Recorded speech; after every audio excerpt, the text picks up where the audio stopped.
ನೀವು ಯಾರು ಕೇಳ್ಕೊಳ್ಳಿ ಸರ್, ಡೇಟಾ ಕೇಳ್ಕೊಳ್ಳಿ sir. You get the data in Karnataka in whichever the department. 17% execute ಆಗಿದೆ, ಇಂಪ್ಲಿಮೆಂಟ್ ಆಗಿದೆ ಸರ್. ಅವ್ರು ಬೇಡ ಆಗಿದೆ ಎಲ್ಲ ಬಸವರಾಜ ಆಗಿದೆ ನಾನೇ 17% ಇವತ್ತು ಆಗಿದೆ ಸರ್.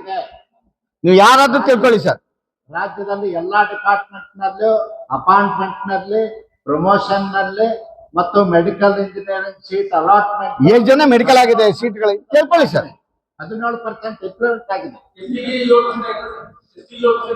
17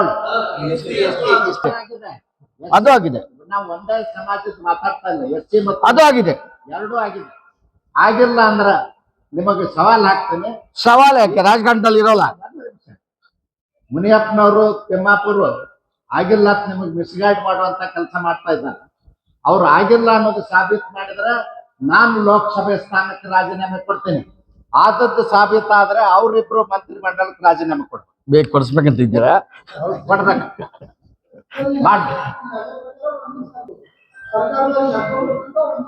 ಆಗಿದೆ, ಅದನ್ನೇ ಇಂಪ್ಲಿಮೆಂಟ್ ಮಾಡಿ. ಅದರ ಬಗ್ಗೆ ಯಾಕೆ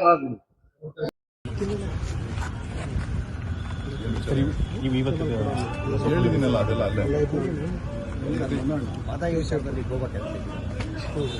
ಮಹದಾಯಿ ವಿಚಾರ ಈಗಾಗಲೇ ತೀರ್ಮಾನ ಆಗಿದೆ. ನಮ್ಮ ಪಾಲು ನೀರು ಏನು ಕೊಡಬೇಕು ಅಂತ ಹೇಳಿದ್ದಾರೆ. ಅನವಶ್ಯಕವಾಗಿ ಗೋವಾದವರು ನಮ್ಮ ಕುಡಿಯೋ ನೀರಿನ ಯೋಜನೆಯನ್ನು ತಡೆ ಹಿಡಿತಾ ಇದ್ದಾರೆ. ಸೊ ಇವತ್ತು ಕುಡಿಯೋ ನೀರಿನ ಯೋಜನೆ ಪ್ರಥಮ ಆದ್ಯತೆ ಅಂತಕ್ಕಂಥದ್ದು ನ್ಯಾಷನಲ್ ವಾಟರ್ ಪಾಲಿಸಿ ಒಳಗಡೆ ಇರ್ತಕ್ಕಂಥದ್ದು. ಇದಕ್ಕೆ ಸಂಬಂಧಪಟ್ಟಂತೆ ಮಾನ್ಯ ಪ್ರಧಾನಮಂತ್ರಿಗಳು ಮತ್ತು ಜಲಸಂಪನ್ಮೂಲ ಸಚಿವರು ಸಂಬಂಧಪಟ್ಟಂತ ಮುಖ್ಯಮಂತ್ರಿಗಳಿಗೆ ತಿಳಿಸಿ ಪದೇ ಪದೇ ಅಡ್ಡಪಡಿಸೋದನ್ನು ಹೊರತುಪಡಿಸಿ ಇವತ್ತು ಕರ್ನಾಟಕಕ್ಕೆ ಏನು ಸುಪ್ರೀಂ ಕೋರ್ಟ್ ತೀರ್ಪು ಕೊಟ್ಟಿದೆ ಆ ಪಾಲಿನ ನೀರನ್ನು ಹಂಚಿಕೊಳ್ಳಲಿಕ್ಕೆ, ಉಪಯೋಗಿಸ್ಕೊಳ್ಳಲಿಕ್ಕೆ ಅನುವು ಮಾಡಿಕೊಡ್ಬೇಕು. ಸುಮ್ಮನೆ ಬಾಂಧವ್ಯವನ್ನು ಹಾಳು ಮಾಡ್ತಕ್ಕಂಥದ್ದು. ಗೋವಾ ಜೊತೆ ಉತ್ತಮವಾದಂಥ ಬಾಂಧವ್ಯ ಕರ್ನಾಟಕದ ಕನ್ನಡಿಗರಿಗಿದೆ. ಸೊ ಅನವಶ್ಯಕವಾಗಿ ಈ ರೀತಿ ಗೊಂದಲಗಳನ್ನು ಸೃಷ್ಟಿ ಮಾಡಿ ಬಾಂಧವ್ಯವನ್ನು ಹಾಳು ಮಾಡ್ತಕ್ಕಂಥದ್ದು ಒಳ್ಳೆಯದಲ್ಲ. ಇವತ್ತು ನಾವು